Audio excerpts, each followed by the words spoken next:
महाराष्ट्र की सियासत में सियासी संकट थमने का नाम नहीं ले रहा है।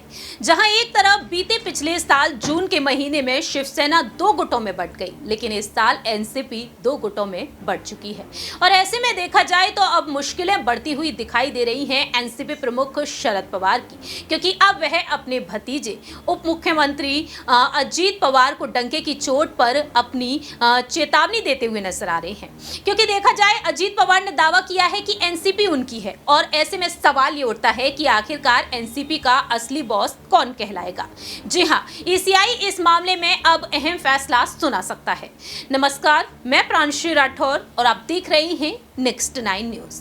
दरअसल आपको बता दें कि अब इलेक्शन कमीशन की तरफ से इस पार्टी के सिंबल पर अहम फैसला लिया जा सकता है। शिवसेना पार्टी का नाम और चुनाव चिन्ह शिंदे गुट के हवाले कर दिया गया, और अब तक देखा जाए तो सुप्रीम कोर्ट की तरफ बार बार रुख कर रहे हैं उद्धव ठाकरे।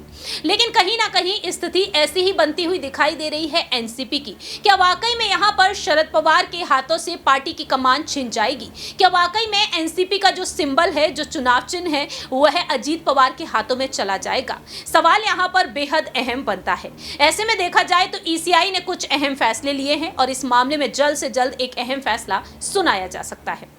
दरअसल आपको बता दें कि अब अजीत पवार और शरद पवार को कुछ निर्देश दे दिए गए हैं। सूत्रों के मुताबिक सामने आया है कि दोनों ही गुटों को 3 हफ्ते के अंदर ईसीआई को एक दूसरे के साथ दस्तावेज साझा करने की पुष्टि करने का निर्देश दिया गया है। सूत्रों के मुताबिक कहा गया है कि ईसीआई ने दोनों ही गुटों को भविष्य में किसी भी प्रस्तुतिकरण की एक प्रति दूसरे समूह को देने का निर्देश दिया है। एनसीपी से अलग हुए गुट के नेता अजीत पवार ने पहले ही एनसीपी अध्यक्ष के रूप में ईसीआई को पत्र लिखा। 8 पार्टी विधायकों के साथ शिंदे और फडणवीस सरकार में ये शामिल हुए, और शामिल होने से पहले ही 2 दिन पहले पार्टी के नाम और घड़ी चिन्ह का दावा किया था। जवाब में एनसीपी संस्थापक शरद पवार ने ईसीआई के समक्ष एक कैविएट दायर की और कहा कि जब तक चुनाव आयोग अजीत पवार की याचिका पर उनके तर्क पर ध्यान नहीं देता, तब तक कोई आदेश पारित नहीं किया जाना है।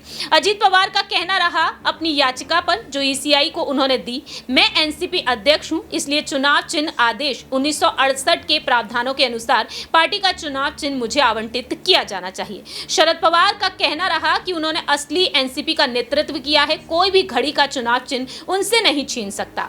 ऐसे में देखा जाए तो एनसीपी जो 2 गुटों में बढ़ चुकी है, इसी साल जून के महीने में अजीत पवार ने बगावत की और वह शिंदे फडणवीस की सरकार में शामिल हो गए, उप मुख्यमंत्री बन चुके हैं और एनसीपी के अध्यक्ष भी। ऐसे में देखा जाए तो सवाल यहां पर यह खड़ा होता है, क्या चुनाव आयोग जिस तरह से उद्धव ठाकरे और एकनाथ शिंदे के बीच जंग देखने को मिली, क्या यहां पर तमाम नियमों को, कानूनों को ध्यान में रखते हुए क्या वाकई में शिंदे की तरह जीत बोलते हुए नजर आएंगे अजीत पवार? क्या पार्टी का चुनाव चिन्ह उन्हें ही मिल जाएगा, या फिर महाराष्ट्र की सियासत में जो चाणक्य कहे जाते हैं शरद पवार, या फिर यहां पर वह अपनी पार्टी के चुनाव चिन्ह को अपनी तरफ रख पाने में कामयाब होंगे? इस खास रिपोर्ट में इतना ही, लेकिन इस पूरे ही मामले पर आप क्या कुछ कहते हैं, कॉमेंट सेक्शन में आप अपनी राय रख सकते हैं। तब तक के लिए आप देखते रहिए नेक्स्ट 9 न्यूज।